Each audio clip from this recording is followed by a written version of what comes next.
নমস্কার নমস্কার নমস্কার, কেমন আছো সবাই? আজকে আড্ডা উইথ অর্ণবের episode number 3। Sir, educational videos কেন আসছে না, কেন কিছু হচ্ছে না? আসবে, just wait for some days and it will come, so don't worry about that. এটা নিয়ে চিন্তা করার কিছু নেই। আজকে আবারও আড্ডা মারি, চা কফি বিস্কুট চানাচুর যা আছে নিয়ে বসে পড়ো। আর চলো, আজকে একটা খুব সেন্সিটিভ ব্যাপারে কথা বলবো, যেটা আমার মনে হয় যে না, খুব কথা বলা উচিত। হয়তো কেউ বলে না, হয়তো সকলে অন্যভাবে দেখায়। সেটা হচ্ছে আমাদের বাবা মাদের নিয়ে। আমাদের বাবা মা, মানে আমি কেন বলছি, আমি বলছি না বাবা মা খারাপ বা বাবা মা আমাদের খারাপ চান বা বাবা মাকে নিচু দেখানো, সেটা আমি চাচ্ছি না। আমি জাস্ট কয়েকটা রিয়েলিটি যেটা আমি সামনাসামনি দেখেছি সেটাই আপনাদের সামনে তুলে ধরতে চাই।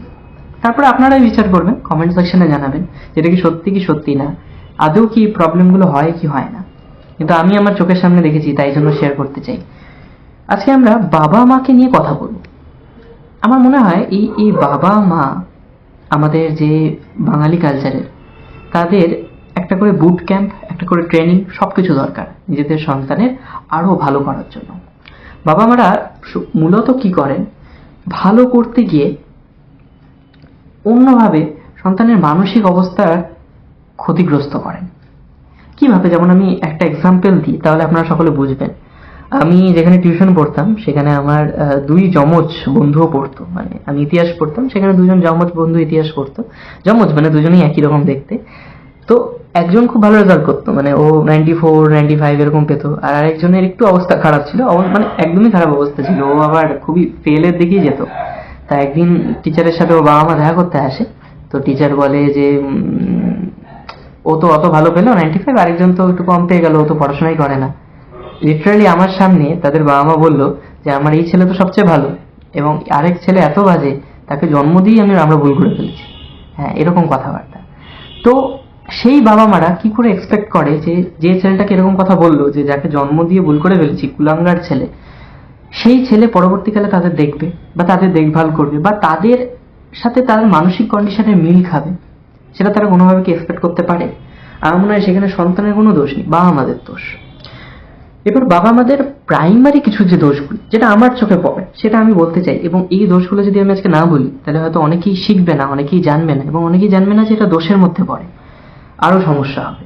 ছোট থেকেই আমাদের শেখানো হয়, বেশিরভাগই, আমি কোনো স্পেসিফিক উদাহরণ দিচ্ছি না, বেশিরভাগই আমাদের স্কুলেও সেটাই দেখতাম, যে নিজে যা পড়েছিস সেটা অন্য কাউকে বলবি না, নিজে যা খাবার খাবি সেটা অন্য কারোর সাথে শেয়ার করবি না, হিন্দু মুসলিম বিভেদও কিন্তু হয় এর মধ্যে।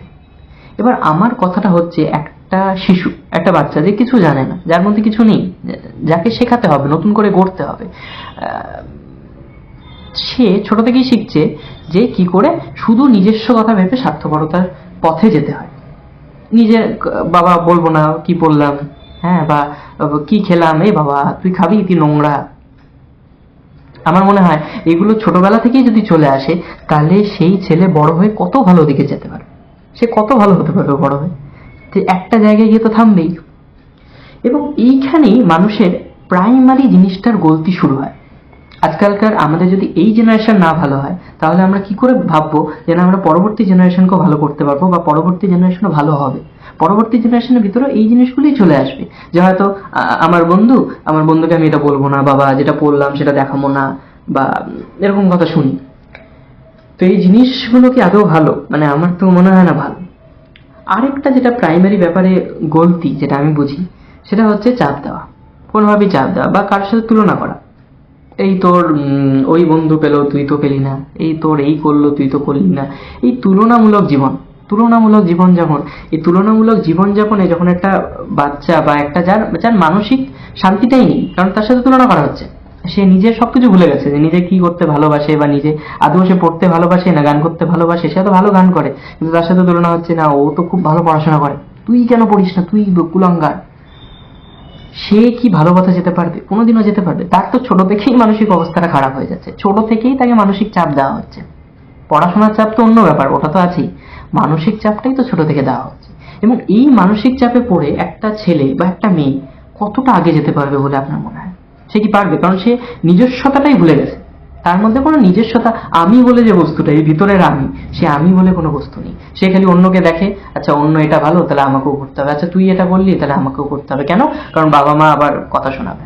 এরকম লাখো লাখো এক্সাম্পল আমি দিতে পারি, লাখো লাখো বন্ধু আমার আছে যাদের সাথে এরকম হয়েছে, এবং এটার জন্য একটা সন্তানের লাইফ পর্যন্ত শেষ হয়ে যেতে পারে।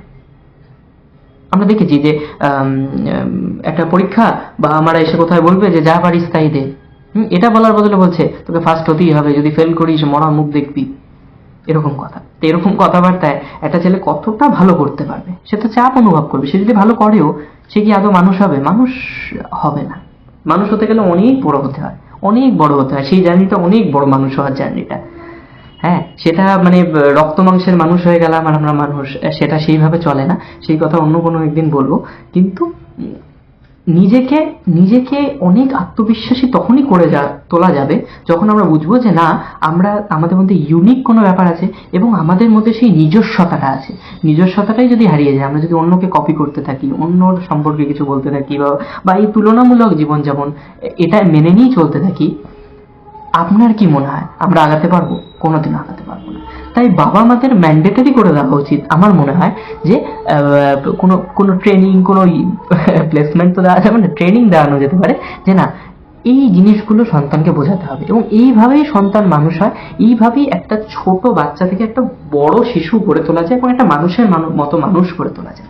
আজকালকার দিনে কয়জন বলুন তো যে মানুষের মতো মানুষ হয়?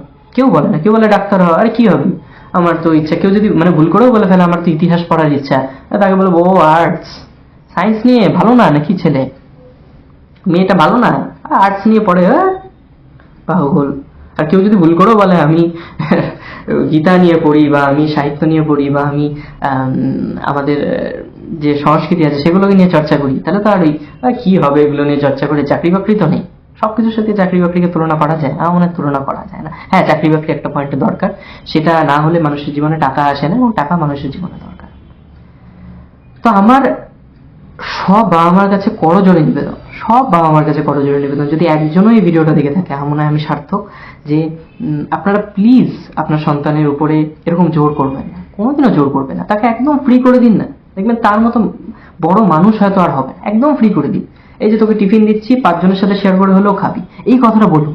এই যে তোকে পরীক্ষায় পেনটা দিলাম, এই পেনটা 3টা পেন দিলাম, তোর জন্য একটা, তোর বন্ধুদের জন্য 2টা। এমন না যে 3টা পেনই রাখবি, বন্ধুদের দিবি না, তোর বিদ্যা অন্য কারো কাছে চলে যাবে। হয় না, বিশ্বাস করুন, সে মানুষ হবে না। সে হয়তো ওই রক্ত মাংস গড়া টিপিক্যাল মানুষই হয়ে থাকবে, সে মন থেকে কোনোদিনও মানুষ হবে না। তাই যার মান আর হুঁশ, যার মনটা অনেক বড়, সেই তো মানুষ। আমার মনে হয় মনটার যে দরজাটা আছে না, সেটাকে অনেক বড় করতে হবে, অনেক বড় করতে হবে, তাহলে জীবনে একটা ভালো জায়গায় যাওয়া সম্ভব। তো আমার একটাই রিকোয়েস্ট, যে যখনই সে কিছু করার ইচ্ছা করবে প্লিজ তাকে দিয়ে করান। এবং সে যদি ইচ্ছা বলে যে না আচ্ছা পড়াশোনা করতে মন চাচ্ছে না, ঠিক আছে, তো যা করতে মন চাচ্ছে তুই কর, কিন্তু খারাপ পথে যাস না, খারাপ পথে যাস না। অনেকে বাবা মার বাঁধন এতটাই হয় যে আমার কলেজের বা আমার স্কুলেরও কিছু বন্ধুতে আমি দেখেছিলাম বাবা মা মানে আরেকজন বন্ধুর সাথে মিশতেও দেয় না। তারা ভাবে বন্ধুদের সাথে মেশা মানেই হয়তো খারাপ, যেটা হয়তো কিছুটা সত্যি, 10% সত্যি।